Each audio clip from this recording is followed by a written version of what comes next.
The White Six shatter American made. We don't know where the women's division is headed on SmackDown. And before we start, we have to say rest in peace to Kevin Sullivan. This is the Dangerous Jobbers podcast. People have been asking me, why, Eddie, why? I'm better than you. My eyes are red. I was in the back smoking a joint with Van Dam.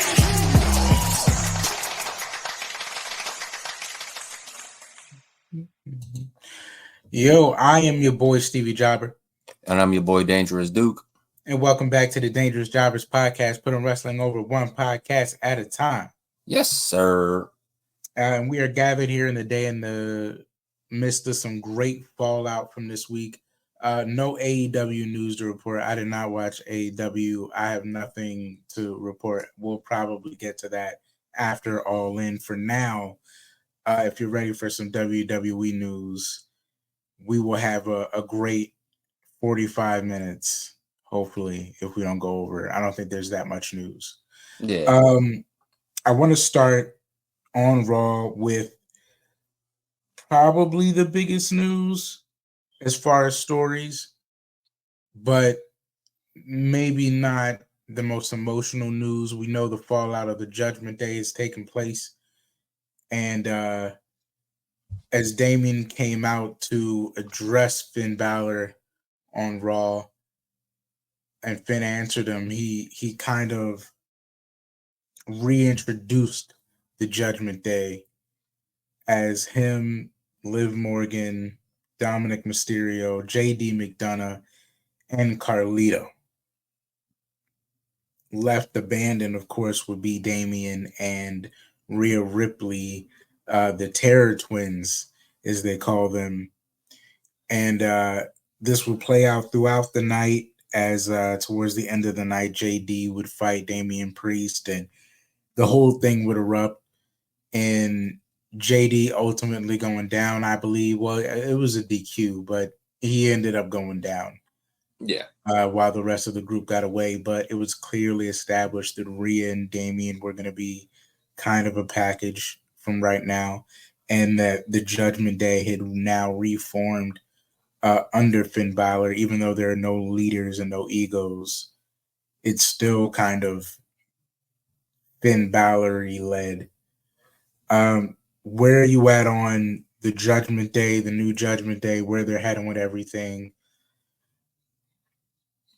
I mean, it's like Finn said, there's no egos, there's no leader. It's just a group of like-minded people who all have the same goal in mind. They're tired of being led and bullied and, being pushed around by certain people who think they're above the group in a way.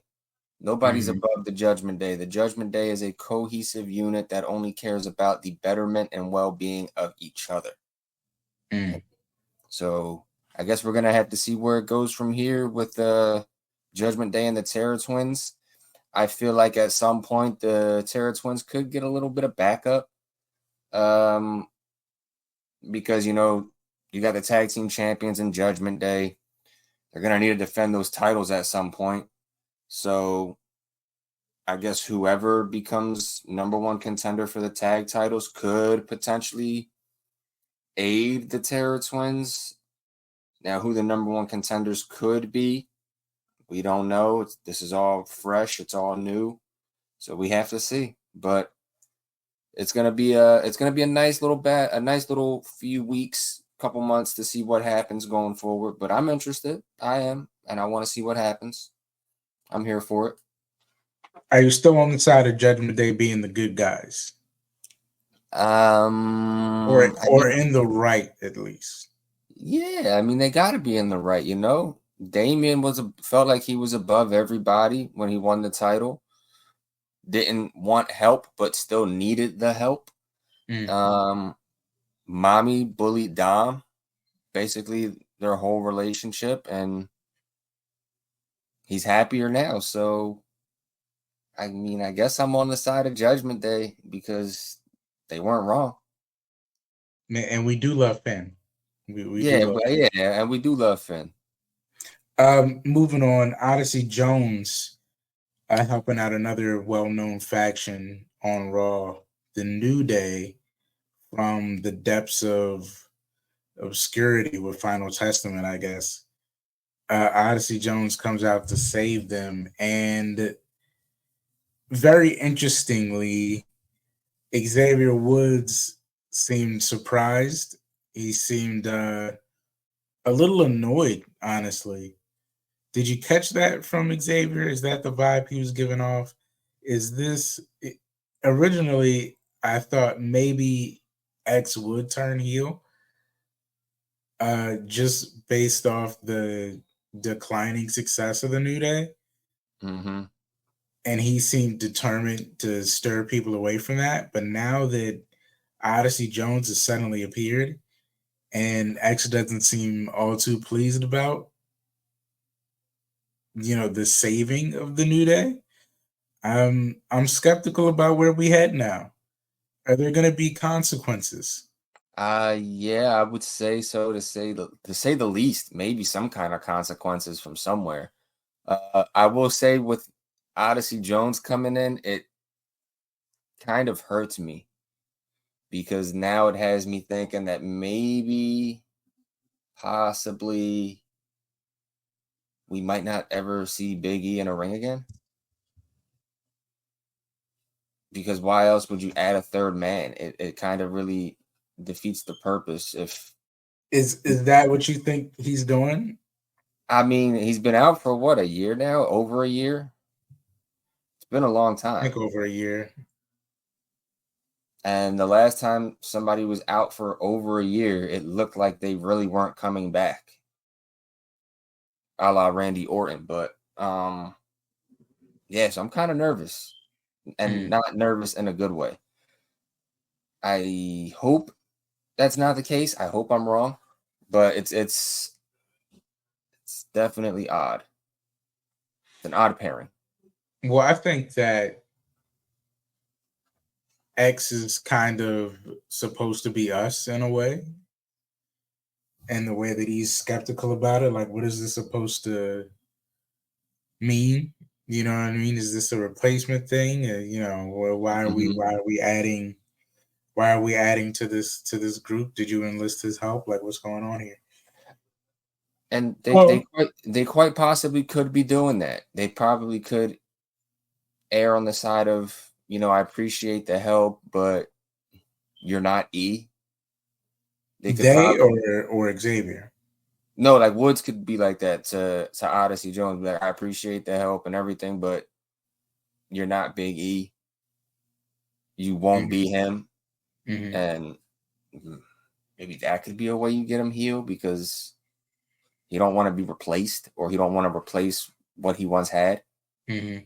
So you could And probably maybe do it feels like maybe he feels like Kofi gave up on E. on New Day by adding Odyssey Jones so willingly. You could possibly go that route. Well, moving on to other deceptions, other big men. Um, let's move on to the Punk Drew Seth triangle that is now become more of a straight line. I described this on paper as Punk and Drew number 2, Mm-hmm. slash Seth drowns in a tsunami. Uh, so again, we get this carrot that we talked about last week, or maybe even the week before, where we were supposed to maybe get Seth and Punk, and once again, we're kind of pulled into where everything else was going, which is Drew and Punk again, because he never actually got the bracelet back. So there's still unwritten story there. Only this time, instead of Punk hunting down Drew, Drew is taunting Punk. He's still obsessed with him. I don't understand how you beat somebody and just still can't let it go. Like, what kind of 50 Cent kind of like this is an ultimate level of petty that we're on. I'm loving that this whole storyline right now is tied together by a damn bracelet. Yeah, yeah, and calling his dog ugly. I feel like that set a fire under him. Don't mess with a man's dog or a bracelet or his bracelet, I Or his guess. bracelet. You know, man's jewelry is very personal to him. He's a touchy feely man. Yeah, I gotta. I'm sorry. I find that funny.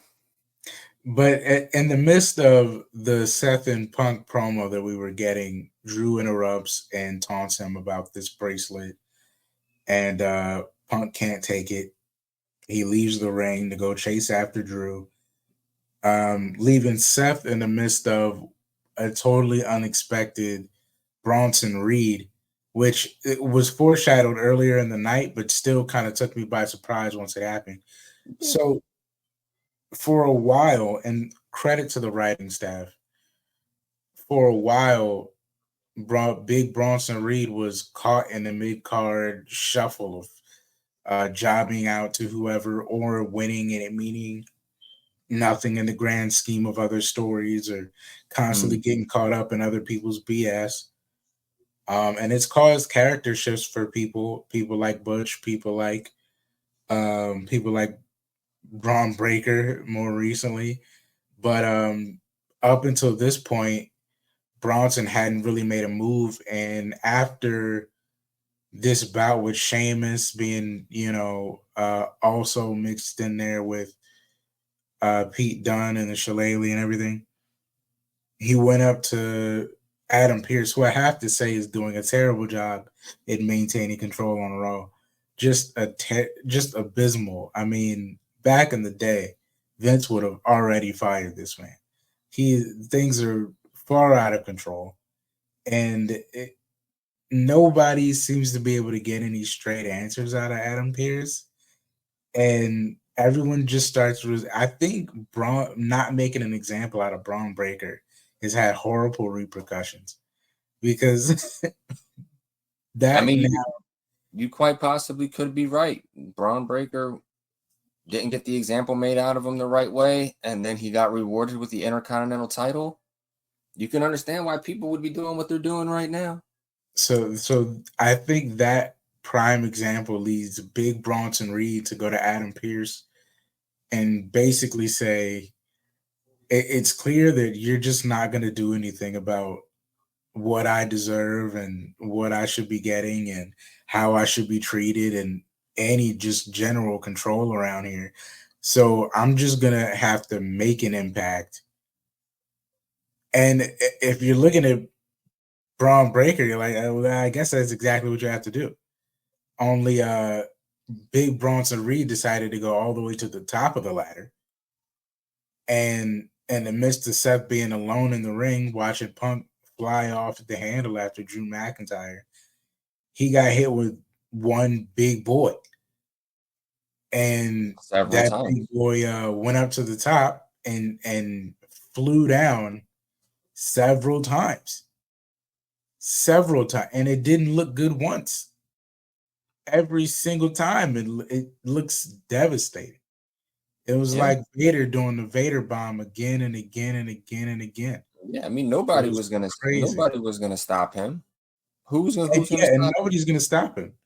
Yeah, Jamie Jason, Noble's not jumping in front of that. Jason Jordan's not jumping in the ring. Mm-mm. Mm-mm. I thought I saw Kenny Dykstra. Did you see Kenny Dykstra the other day? Yeah, Kenny No, Dykstra works it's backstage. Kenny Dykstra, right? Yeah, he works First time I backstage now. see Kenny like out there though. I don't know why, but it was the first time I saw Kenny Dykstra in the group of people that were doing nothing. but yeah, he gets hit with a Story tsunami. of his career. He gets it gets reported on that Seth is now out due to several broken ribs And which internal bleeding. and internal bleeding, which is great. But it did look believable in the moment that Bronson Reed had just annihilated his way to the top of the card now. Yeah, I feel the way they did it was perfect case scenario because Seth has been wrestling. Seth is notoriously known for working through the pain, working through injury.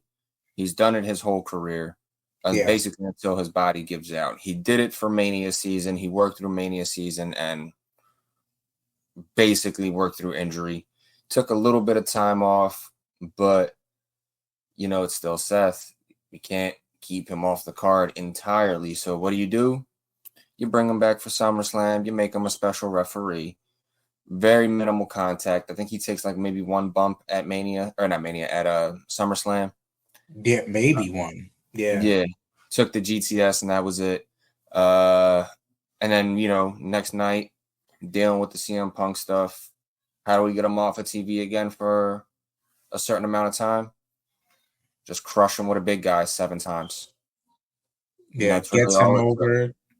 gets him over, gets Seth time off. Yeah, and then it gives Seth enough time to, lick his wounds, get healthy again, maybe come back around November, December, get ready for Rumble season, and then that's how you reignite that feud with Punk because the flame never goes away. Yeah, that Raw Day 1 maybe on Netflix. Yep, Raw Day 1 on Netflix too. Completely forgot about that. That'd be another way to do it. So there's plenty of ways you can make it work to where you can give him time off, but keep his feud intact with the main guy because that's the one we're really invested in. Mm-hmm. So there's ways you could do it, and that's I can see probably the easiest, less damaging way to go. And we could probably sit here and book Bronson and Seth all the way to Mania from this point. But moving on to some things that may have been questionably booked, but I think if this was the culmination this Monday, it was to a brilliant debut. The Wyatt Six close out Monday Night Raw, bringing back Shatter, and just having a great 6-man tag, showcasing everybody working together. Very little botches, if any. Great Luke Harper spot by great Brody Lee spot by Luke Harper. Wait, Rowan. no. I know Eric what you Rowan. meant by Rowan, yeah. By Rowan. Looked devastating. You might want to keep that. It looked crushing.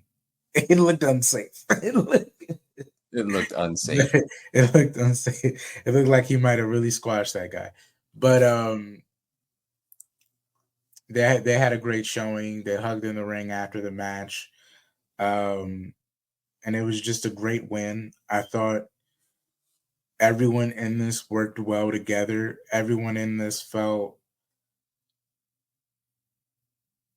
you felt like you knew them because they had done the tapes. You felt like they were human enough in these kind of unreal mythical costumes, or your costumes, gear, what have you, to by the time it got to the match, I don't know, it was a work of art, really. Yeah, it was definitely it was a nice thing to see. I liked the way the match was set up. I liked the sequences, the way everything played out, especially that ending. Like you said, bringing back Shatter was nice. If this is the end of, I don't really think this is going to be the end of their feud. I feel like they're going to have a few more things to do here because, you still got to take the mask off of Nikki Cross still because she's still wearing the Abigail mask, so she has to lose hers at some point. And I don't see a way for her to do it outside of this. So it had to be with Ivy Nile, probably. Yeah. You got to bring Ivy in, get Ivy involved at some point. So I think that would be how you got to do it. But I'm interested.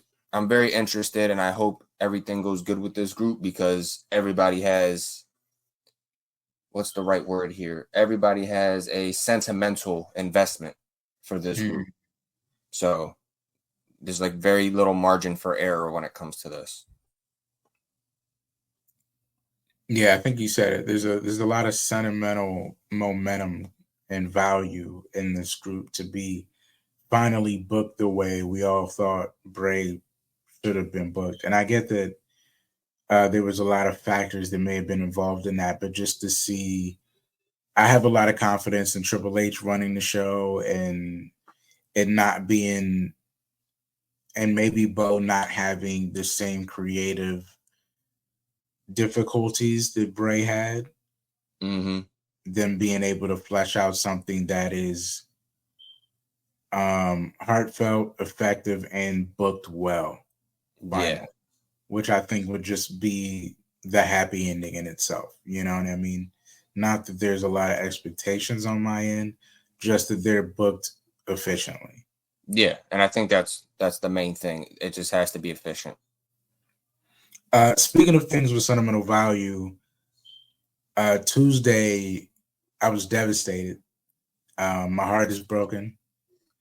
I'm in mourning as the Great American Bash was supposed to end with green fireworks made by the Rascalz, or MSK to be specific, as they were closing out the show, supposed to win the tag team championships on NXT and take them across brands and defend them all over the wrestling world.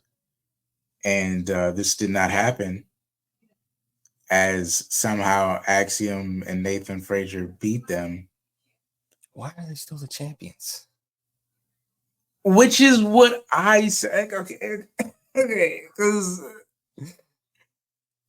they were never even supposed to be a tag team. That's like the whole gimmick. That these were two dudes that were rivals that pulled some old 90s stuff where we don't know what to do after making you fight each other 1,000 times. So we're just going to put you together. And they worked well, which is cool. And they didn't have solid NXT rooted tag teams.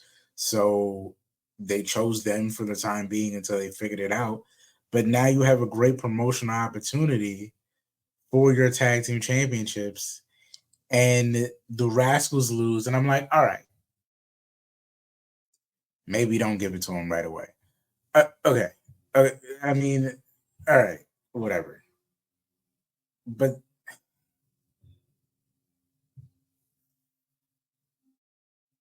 go ahead. It's hard to say. I know.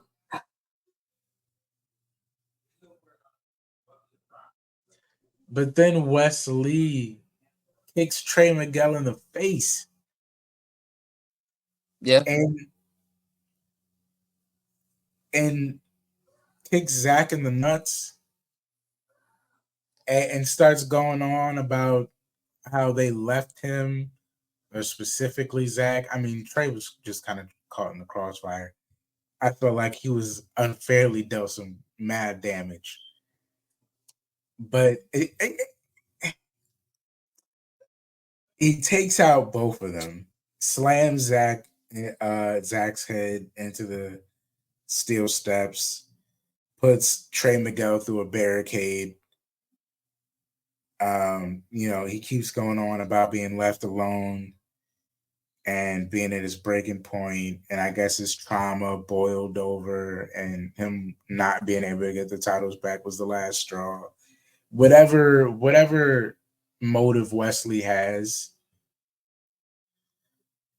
I don't respect it. I don't respect it in the least, and it breaks my heart, and I'm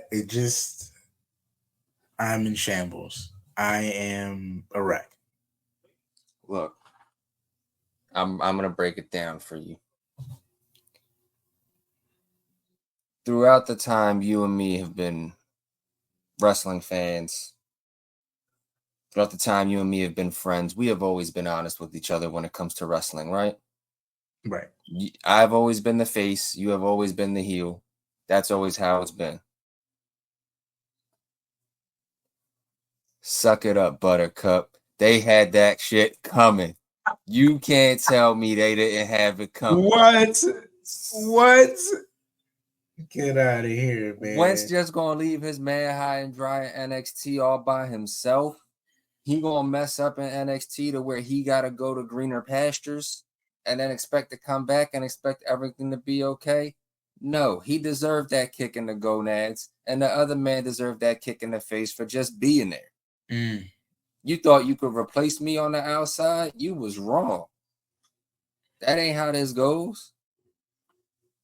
We not a big three. It's just big me. That literally is what he said. He literally was on. He was on Kendrick time.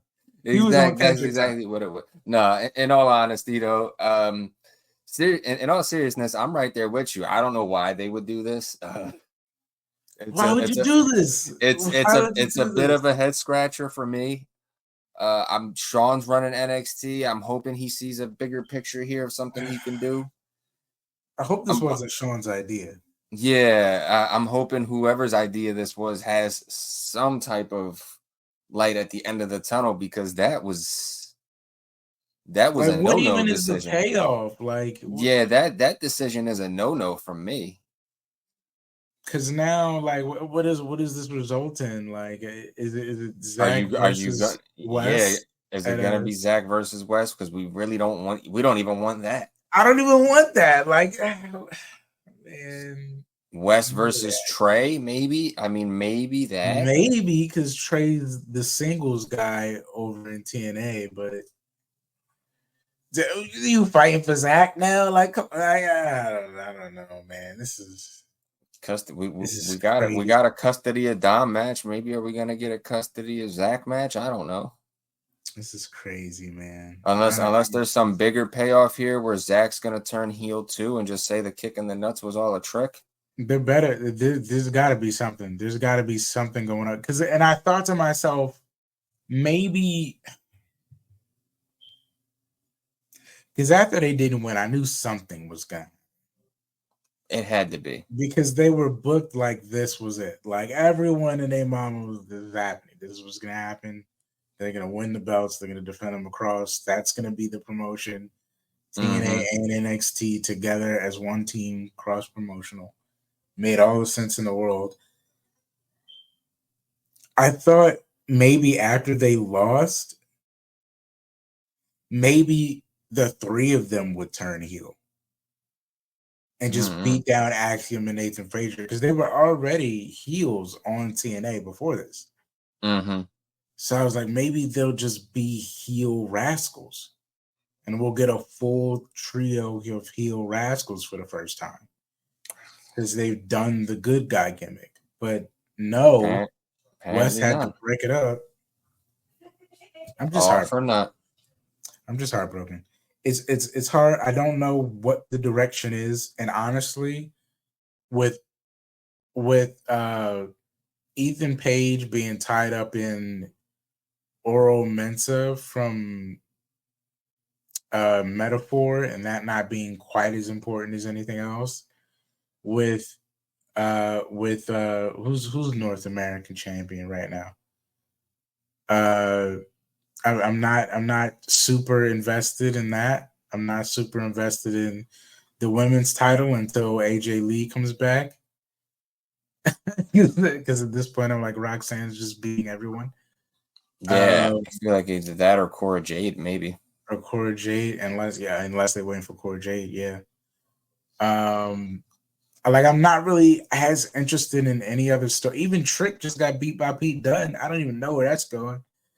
But like, I'm not really Oh, right. Obafemi is the North American champion. Yeah, he's not going anywhere. Nothing else is really as investing as what the Rascalz were doing. So to break them up is like, I really hope they know where they're going with this. This better be like the catalyst to the war between NXT and TNA. Like, yeah, that would be the only explanation to me. Like, this has to be the thing that starts the world war between them. Like that one, like they were mixing it up before, but him destroying MSK from the inside, maybe being like the thing that makes everyone pick sides. I could see that, and then maybe have a Worlds Collide, or maybe even an NXT War Games with TNA. NXT Forbidden Door. NXT Forbidden Door. And they do more ratings. No. But to get off of it, I'm just Better than harping. the ratings now. Yeah, but we'll leave it there because I could go on and on about how I just haven't been eating or sleeping and just been helplessly drinking since Wesley broke up the Rascalz. I'll move on to something that might have a little more potential. SmackDown debuted the Vinny Vinci promo. Have you seen this new Giovanni Vinci?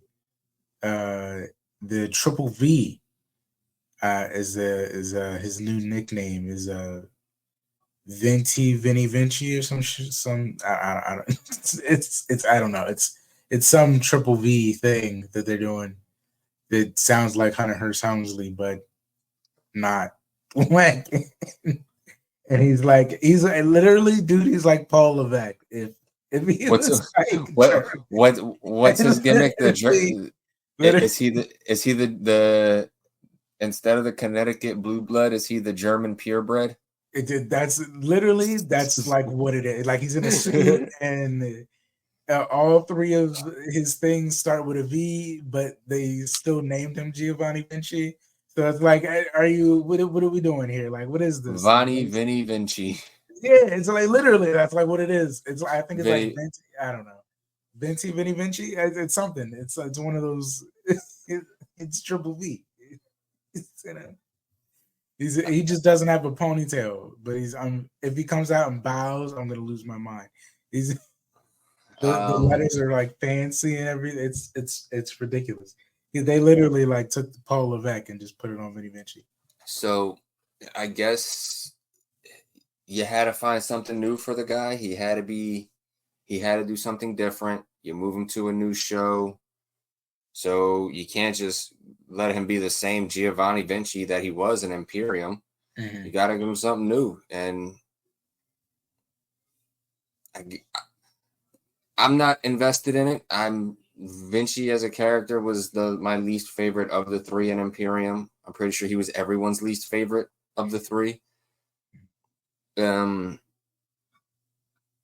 Hopefully it works for him because I think this is one of those make or break moments in his career.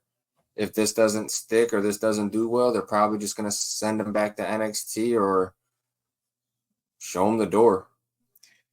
Well, give me your opinion on where SmackDown's mid card is right now because I'm trying to develop an opinion on what's happening. Because it feels like it's where they have all the really good guys at, and they just haven't made up their mind about who's who just yet. Because Carmelo Hayes is only interacting with veterans, but he isn't always necessarily winning. But neither is Andrade, but he's not necessarily not being pushed, and now Vinny's coming in and I think LA Knight was back and forth. I'm thinking that the mid-card division right now is in a good spot, but it's also in a tough spot in the sense of you have the guys that are going to be your mid-card. Mm-hmm. They know how to do it. They know how to execute. It's just a matter of which guys are going to be the ones executing because you have a lot of people there and you're already taking people off of TV because for whatever reason, because you have so many of them. So I think that's their tough spot that they're in. They just have to find the right guys to execute what they need done because otherwise it's just going to be like a clamoring of interchanging pieces. Like 1 week it's going to be this guy, then it's going to be this one, and then this is going to be the feud, and then we're going to add this in and take this away. It's going to be a very fast revolving door that you need to just slow down a little bit and actually let the people catch up with it. I feel like that's the best way to describe the SmackDown mid-card right now. It's a fast-moving revolving door that needs to slow down so that people can actually catch up to the glass. Mm. Yeah, that's a great analogy. That's a great analogy. I think that is what they need to do.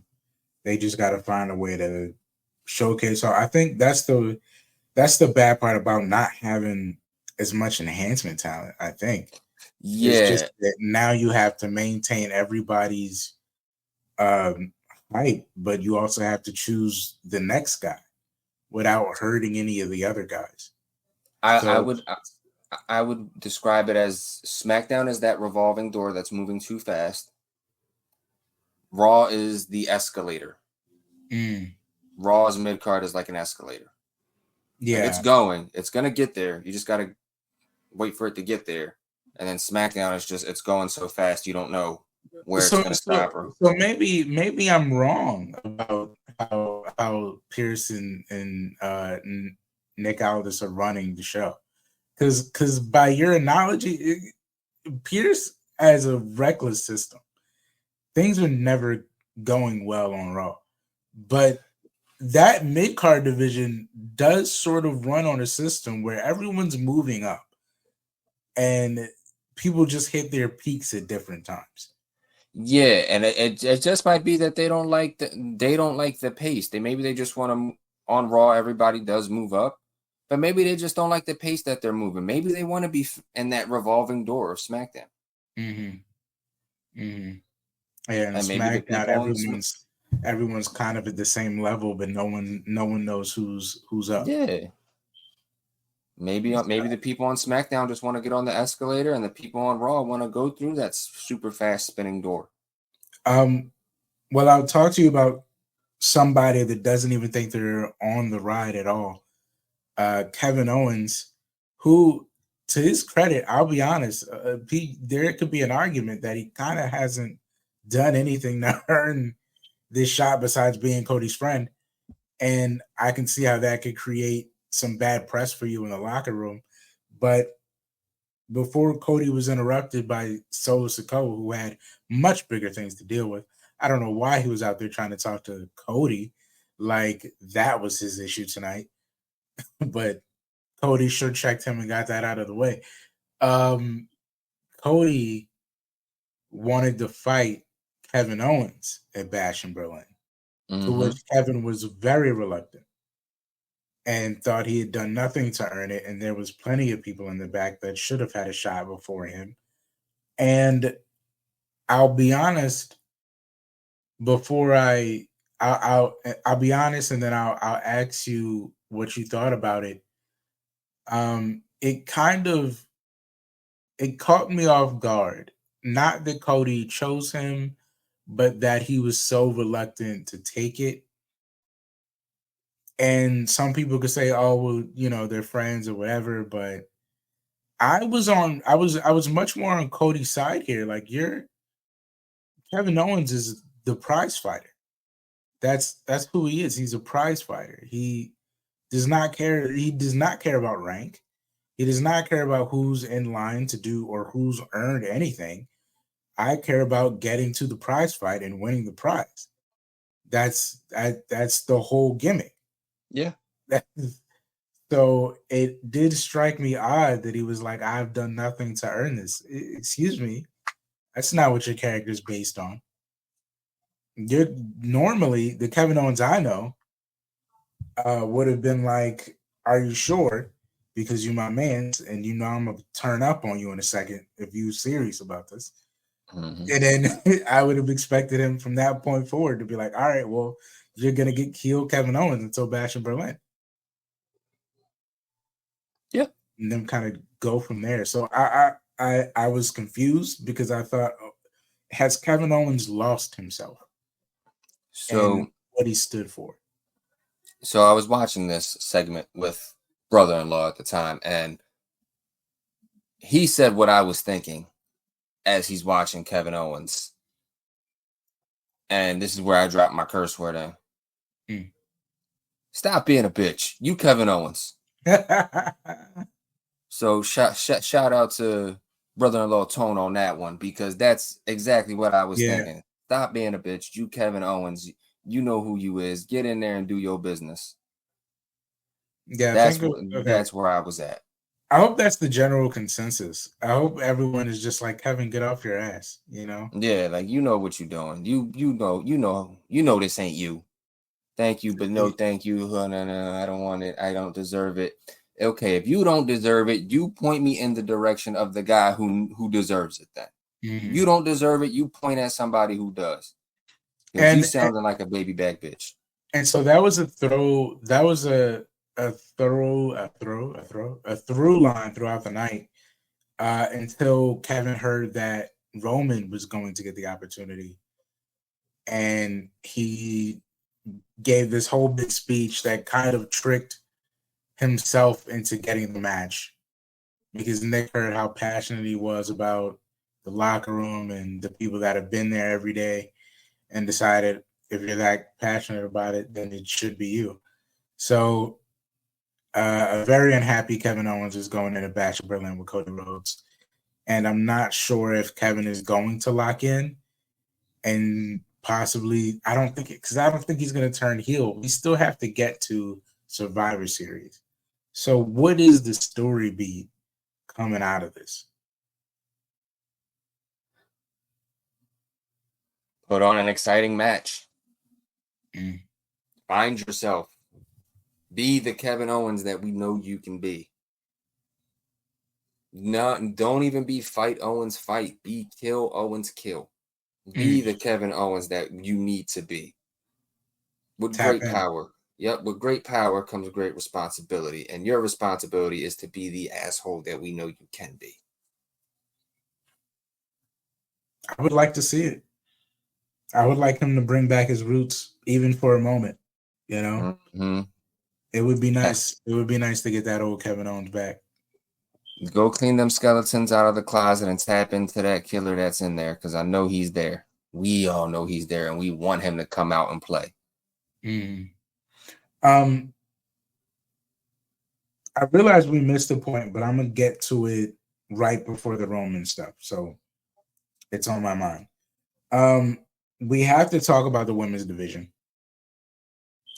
and it's weird where we're at on both SmackDown and Raw, but more SmackDown this week per se, just because of time. So, as there was an advertisement for Nia Jax coming out to celebrate after becoming women's champion. And I'm pretty sure this is the week after. This is the week right after SummerSlam, right? Yes. So the issue here is that every champion, to my knowledge, was showcased except for Nia, right? If I'm not mistaken. So she's advertised and then she's cut. They do show the Tiffany Stratton segment where she's planning her celebration for next week, and I don't know if that was written on the spot or if that was planned for a segment leading into Nia coming out later that night. But she's confronted by Chelsea Green and Piper Niven, and they have a very fun segment. That's cool backstage, but no Nia Jax.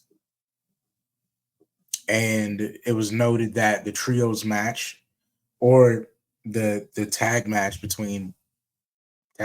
singles match between Jade and Alba Fire that ended in trio versus trio, where Alba Fire, Isla Dawn, and Blair Davenport were going up against Bianca Belair, Jade, and Naomi. The match itself was quite short as well. So it felt noticeable that the women's time was cut, and some people in line were attributing it to Roman Reigns. How do you feel about where the women's division is headed? Because we're getting a lot of trios. Women are getting bunched up together. Matches seem to be getting shorter. Not all the wrestling is being showcased. Is this a momentary thing? Are we planning to fix this? Where are you at? I think this is the spot where, because we just changed the women's champion, we kind of got to figure out our next steps as far as people coming in and getting a crack at her and whatnot. So I think they're kind of just taking a week to regroup, regather potential storylines and feuds and all this good jazz, and see what they can do with who they can do it with. I think they're kind of just taking the week and planning their next stuff. And this was their way to just do something without doing something, if that makes sense. How many weeks do you think they can do this before we have a problem? Not very long. And it's simply just because of who your champion is right now. You're putting a lot of faith in her. Granted, the last championship run wasn't the greatest championship run for Bayley, but it's still Bayley, one of the biggest names of your women's division, basically one of your 4 pillars for the last 10 years. So it's a significant change that you have to get right. So I don't think you can go very long with planning, but you're going to have to do something soon. Like Who do you think they? I'm sorry. Who do you think they give her first? Because on the topic of planning and on the topic of time and on the topic of managing so many important pieces, you know what I mean? Because Jade, Bianca, Naomi, all involved in something. I'm trying to think. Bayley now has to be away from the scene for a little bit of time. Yeah. Where do we? It is important to make a next step, and I'm not entirely sure the twins are coming just yet, even though they've been filing trademarks. And I'm kind of lost on who else is in that division that really puts themselves in a great position. So who would you give Nia Jax next? Quite honestly, I don't know. And I think the easiest way to figure it out is next week on SmackDown. This is how I would do it just to get a feel.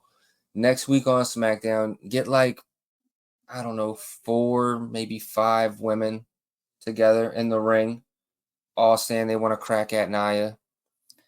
And then, let a little brawl ensue in the ring between however many women go out there to stake their claim.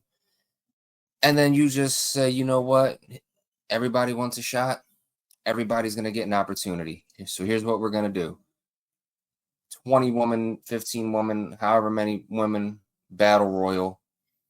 But you narrowed down to like 5 or 6 that first next week, pretty much this week, however it is. Narrow it down to your 5 or 6. Whoever gets the biggest pop when they're out there, because Nia's the heel, whoever gets the bigger pop, that's who wins the battle royal. That's who gets the shot at Nia first at the next pay-per-view. Bash in Berlin, Bad Blood, wherever you want to go with it.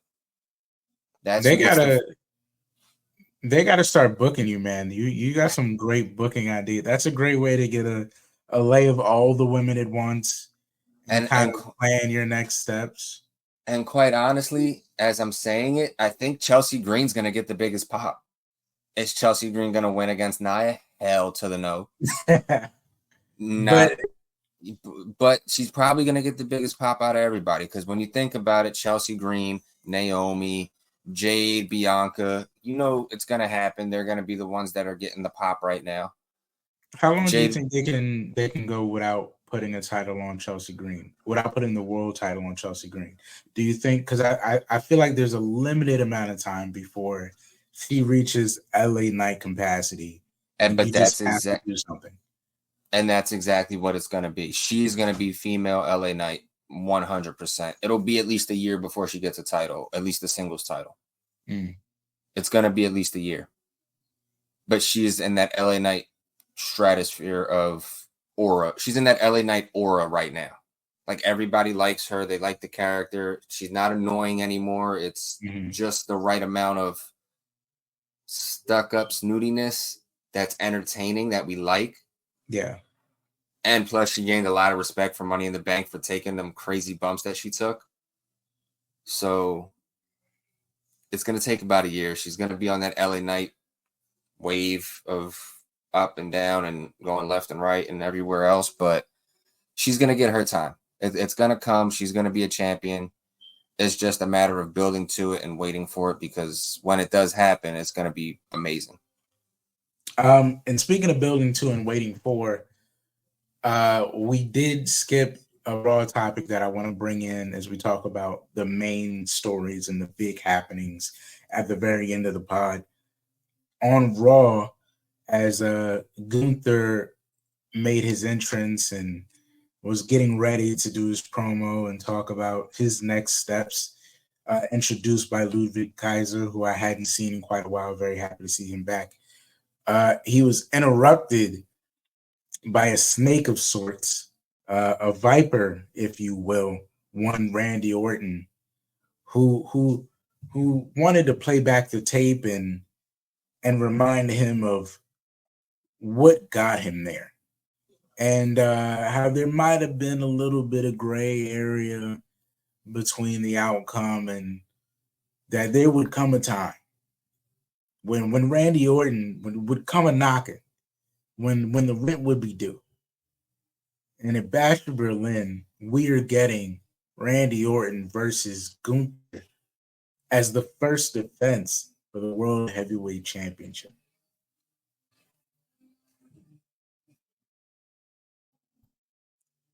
Randy, say this with all the love and respect and admiration for you and your career. You got the wrong guy. And I don't even mean it in the sense of how dangerous he is. You're fighting the wrong champion. Oh. Should have been Cody. I mean, look, I knew this was going to happen. I knew it was going to be Gunther because of the kerfuffle at King of the Ring with the shoulder not being down. So we knew it was going to happen at some point. But I just... And it's not that the match is going to be bad, because it's really not. And this is a match that I would normally like. And I'm not upset that the match is made. I just wish, with the Bloodline stuff going on right now, Roman trying to get his tribal chiefhood back, he's going to be fighting Solo. So Solo's out the world title picture. Kevin's not the same. We just had a whole discussion on it. He needs to get his act together. This would have been the time to have Randy, even if they still went the Kevin and Cody route, have Kevin fight Cody, but Randy be there to be like, remember who you are. You're acting soft. You're acting like you don't want this. And then let Randy be the Viper. Let Randy take Kevin out. Let Randy go fight Cody. That way, we can finally get the mentor versus the mentee. And then we can get Randy as a heel again, going after Cody, because that's where Randy's best, is when he's a heel. And then, Randy can fight Cody, maybe win, maybe lose. I don't know. And then we can get Randy and Kevin fighting each other. Go ahead. No. That was pretty much it. I just wish they went that way with it. I mean, it's not like the Gunther and Randy match is going to be bad. It's just not what I wanted. I got a booking idea for you. What happens if, because you make an interesting point tying it back into Kevin and Cody, both members of RKO are headlining the world title matches at Bash in Berlin. What happens now with that trio that was just fighting as a team if Randy wins and Kevin does not? Do you think that's a wake-up signal to Kevin now? losing to Cody, Randy becoming a world champion, him having nothing in a match he didn't have all of his heart in because he felt like he didn't deserve it. Do you think that creates a heel switch that's inevitable? Because I call that a ticking time bomb. Not that I think Randy is going to beat Gunther. Yeah. But if it were to happen by some, I don't want to call it a miracle, but by some stroke of luck, ridiculous storyline stroke of luck, Randy Orton beats Gunther. I could see Kevin Owens having even more of an identity crisis. Yeah, but then at that point, where's your crisis going to be? Is it going to be going after Cody or is it going to be going after Randy? I think it could be, I don't know. I think it could be Cody. Because I feel like, maybe you console Randy about feeling like you didn't give it everything. And Randy telling you some like low-key Viper shit that he probably shouldn't have told you. And you taking it like, yeah, maybe I do need to remember who I am. And now you just locked on to Cody. And that's not really what he meant, but it's a tough spot to be in. It's weird because you got both members of a tag team fighting for the world title. Very slippery slope that both these guys that are main event level guys are fighting both for world championships on the same night. Yeah, it's a tricky situation to be in. It's tough. And speaking of tough situations, Solo is going to have a tough rest of the year probably because he excuse some guy mowing grass. I don't know if I can hear that on my mic, but Solo is going to have an issue because he keeps. I don't know who's in the back talking him up, but he continues to have this issue with needing to feel like the man. And he goes out instead of waiting for Roman Reigns, goes out and like calls him out at the end of the show to come take the follow from him with no Jacob Fatu.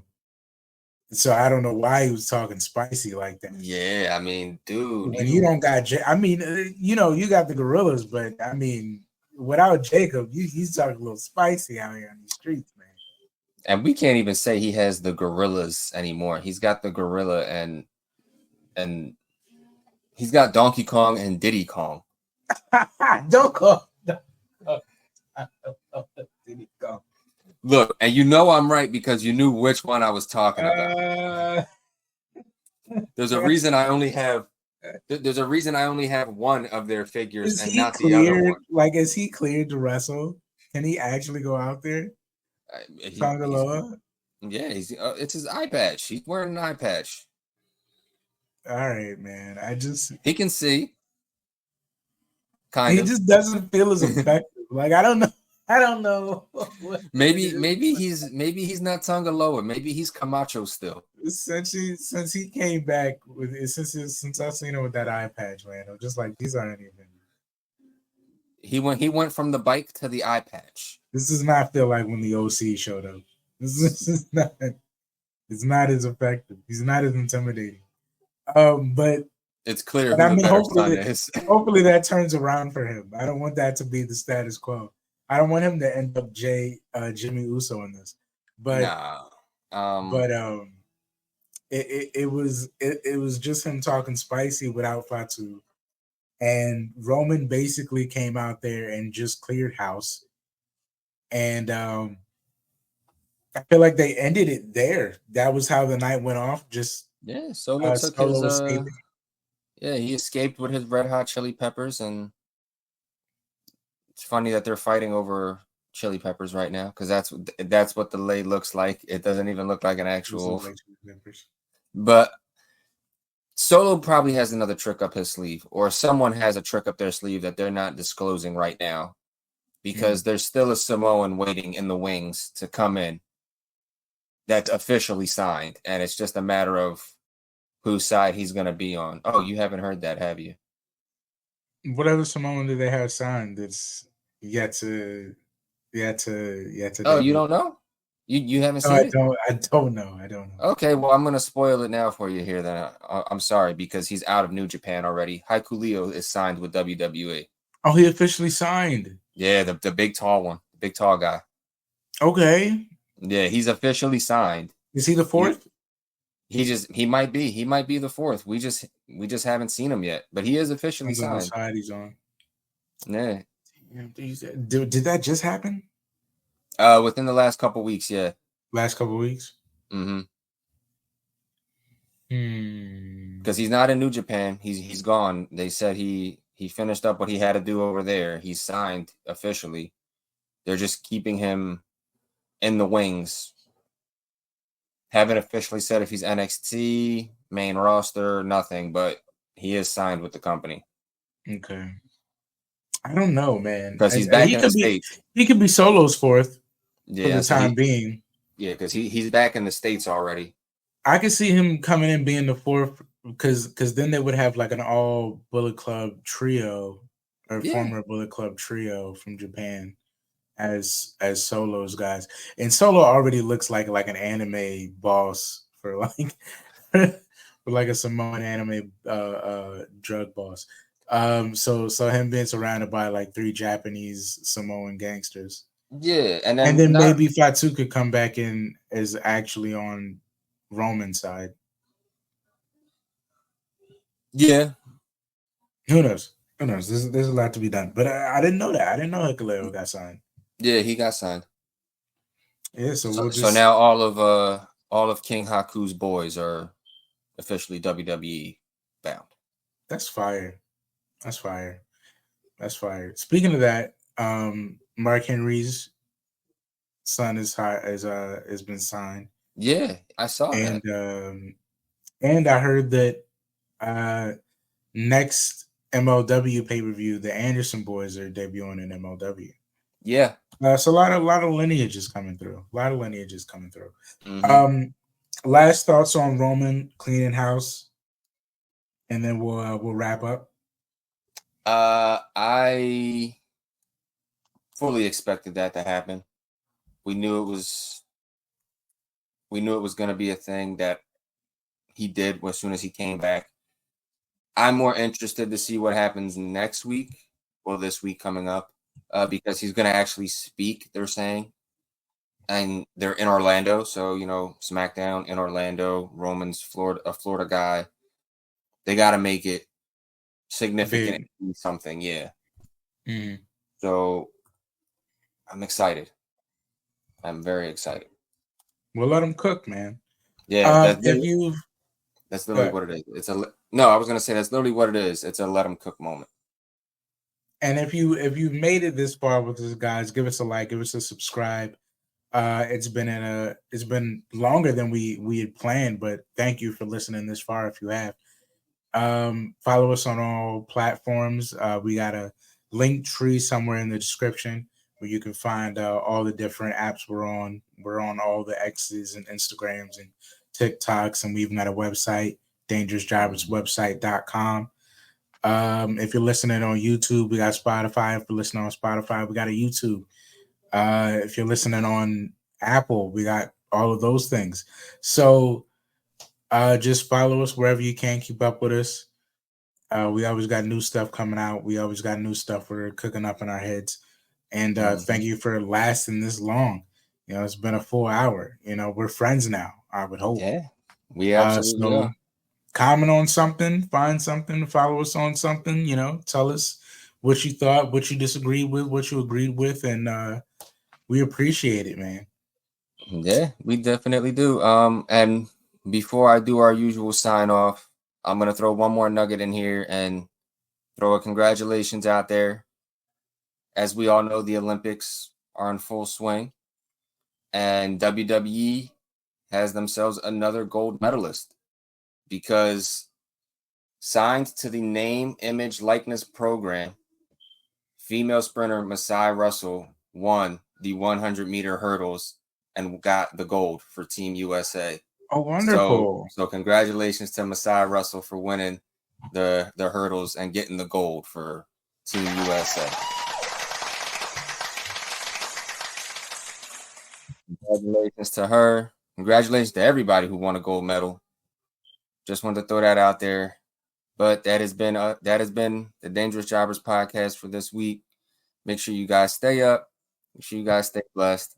And as always, stay dangerous. People have been asking me, why, Eddie, why?